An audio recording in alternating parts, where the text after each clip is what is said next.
നാദാപുരം പള്ളിയിലെ ചന്ദനക്കുടത്തിന്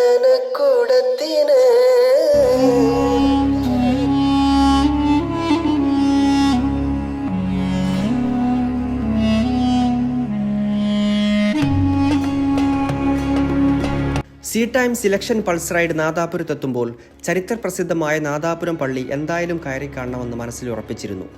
3000-ലേറെ പേർക്ക് നിസ്കരിക്കാൻ സൗകര്യമുള്ള പള്ളിയിൽ പക്ഷേ ഇപ്പോഴും മൈക്കും സ്പീക്കറും ഒന്നും ഉപയോഗിക്കുന്നില്ല എന്നതാണ് ഏറ്റവും കൗതുകകരം. ഇമാമിന്റെ ചലനങ്ങൾ മുകൾ തട്ടിൽ അറിയാൻ മുഅദ്ദിൻ ഉച്ചത്തിൽ തക്ബീറുകൾ ചൊല്ലുന്ന രീതിയാണ് ഇപ്പോഴും ഇവിടെയുള്ളത്. ഉച്ചഭാഷ ഉപയോഗിക്കാത്തതിൻ്റെ കാരണം എന്താണെന്ന് അറിയാവുന്നവർ ഒന്ന് കമൻറ്റ് ചെയ്താൽ നന്നായിരിക്കും. പള്ളിയിലേക്ക് കയറുമ്പോൾ വലതുഭാഗത്തായി ഭീമൻ പള്ളിക്കുളമുണ്ട്. ഇതും നിർമ്മാണ വൈദഗ്ധ്യം കൊണ്ട് ആകർഷണീയമാണ്. അംഗശുദ്ധി വരുത്താൻ പഴയ രീതിയിലുള്ള ഹൗദുകൾ, 1 മീറ്റർ ചുറ്റളവും 4 മീറ്റർ ഉയരവുമുള്ള ഈ ഗ്രാനൈറ്റ് തൂണുകൾ പള്ളിയുടെ പ്രധാന ആകർഷണമാണ്. ഇങ്ങനെയുള്ള 23 തൂണുകൾ പള്ളിക്കുള്ളിലുണ്ട്.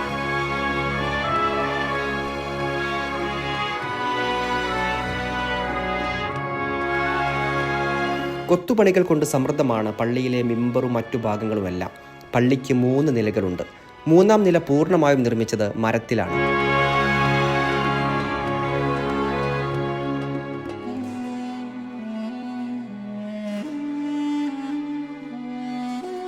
കേരളത്തിൻ്റെയും പേർഷ്യയുടെയും നിർമ്മാണ രീതിയുടെ സമ്മിശ്ര രൂപമാണ് നാദാപുരം പള്ളി.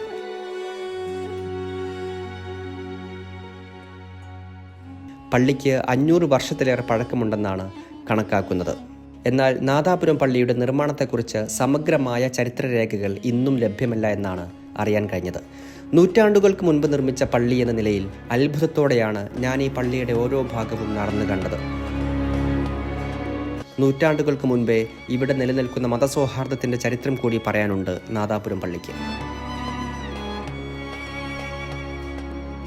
ലോകത്തിനു മുന്നിൽ നാദാപുരത്തിൻ്റെ അന്തസ്സുള്ള വിലാസമാണ് നാദാപുരം പള്ളി.